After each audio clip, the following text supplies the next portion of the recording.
realmente fue un caso que hasta a mí misma me sorprendió, porque si bien desde chica yo sabía que mi abuelo había sido asesinado, pero siempre se había hablado de una reyerta entre vecinos. Con el tiempo, de alguna manera, me fui vinculando con historias sobre lo que había pasado en la dictadura de mi país. Entonces es como que tuve el impulso de averiguar mi propia historia también, porque me pareció que él había sido víctima del franquismo. Queremos que se reconozca el asesinato de todos los que estaban en contra del régimen. Para nosotros no le damos el nombre de guerra civil, para nosotros es terrorismo de Estado. Y hasta nuestro trabajo después va a ser limpiar un poco la fosa, hacer otra fotografía final y ya se habrá terminado. Lo descubrieron todo. Yo no tengo palabras para agradecerles esto. A mí me cerraron una historia. No solo lo encontró mi abuelo, creo que me encontré yo también. Así que gracias.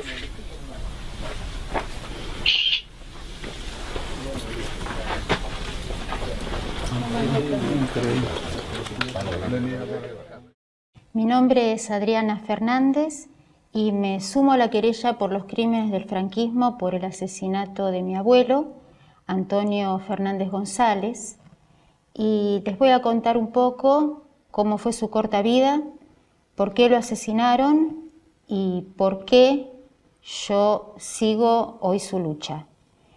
Esto va en homenaje a la memoria de él y de mi padre. Antonio era hijo de Josefa y de Manuel, el Castrón. Pero como ayudaba a su suegro cestero a armar cestas con hojas de álamo para la vendimia, lo apodaban el Cesterín. Tenía solo 24 años cuando lo mataron.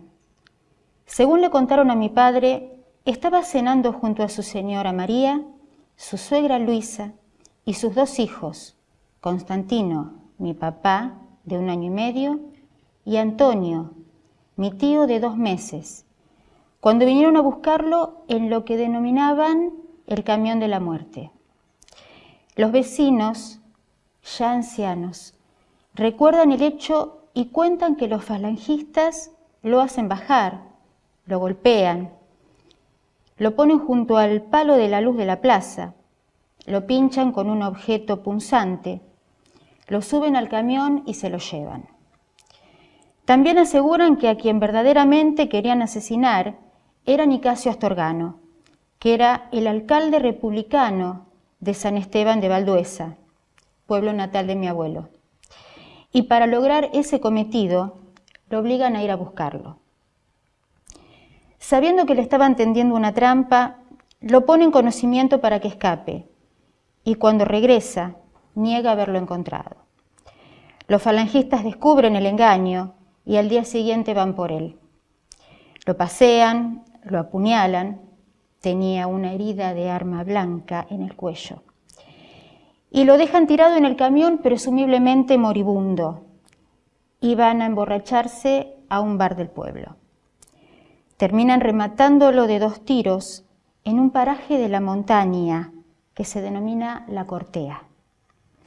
Esto es en Ponferrada del Bierzo. Obligan al enterrador del cementerio, José Lorenzo, junto a su hijo Jesús, a cavar la fosa, y allí lo sepultan, con la cabeza apoyada en una especie de escaloncito, los brazos en cruz y mirando hacia el pueblo. Mi papá conocía perfectamente esas tierras, porque las araba de pequeño, y los lugareños le decían, allí donde el pasto crece más alto y más verde, allí está enterrado tu padre. Como sabemos, la España de la posguerra estaba llena de orfandad, injusticia y miseria. Luego de la muerte de mi abuela, unos 5 años después, mi papá es criado por los abuelos maternos en Villanueva de Valdueza y mi tío con la familia paterna en San Esteban de Valdueza, hasta que una tía los trae a vivir a Argentina en 1952. A partir de ahí, jamás se volvió a hablar del tema. Pasaron muchos años y sin tener familiares desaparecidos, me involucré en el reclamo de justicia por los delitos de lesa humanidad cometidos por la dictadura cívico-militar en Argentina. En un curso sobre terrorismo de Estado se habló del franquismo en España. Relacioné historias, fechas y el por qué mi abuelo estaba enterrado en una fosa, a lo que mi papá me respondía que era algo natural, ya que los campesinos cuando morían eran enterrados en el campo. Como no me cerraba esta respuesta, me puse en contacto con la Asociación para la Recuperación de la Memoria Histórica, también en Ponferrada del Bierzo, y planteé mis dudas. Tenía datos exactos, alguna documentación y una historia incompleta. Al mes recibía vía mail la partida de defunción de mi abuelo, que decía que había muerto en la lucha contra el marxismo.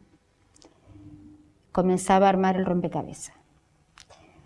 La exhumación se llevó a cabo el 9 de octubre del 2011, día en el que se cumplían exactamente 75 años de su asesinato. No faltaba un solo hueso. El esqueleto se había conservado en perfectas condiciones. Era como si nos hubiera estado esperando. Mi papá y mi tío dijeron que era la primera vez que veían a su padre, ya que no existen fotos ni registros. No hay ningún rostro para imaginar.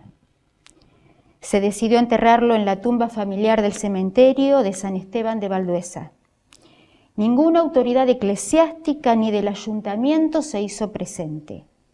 Es más, en una resolución la justicia española dictaminó que los hechos denunciados no constituían delito, en una clara demostración de que en España no existe ninguna investigación al respecto. En marzo del 2013, mi papá falleció. Otro coletazo del franquismo. Lo que no pudo expresar con palabras, lo expresó con el cuerpo, ya que un tumor invasivo apareció sin aviso. La lucha que llevamos adelante hace que la memoria colectiva comience a liberarse de las garras del silencio cruel que la sigue teniendo presa. En Argentina las abuelas buscan a sus nietos, pero en España somos las nietas y los nietos los que queremos saber qué pasó con nuestros abuelos para reivindicar sus historias, sus luchas, sus ideales, hacerlos nuestra bandera y así arrancarlos por fin de la peor de las muertes, a la que ya no podrán ser más condenados, la del olvido.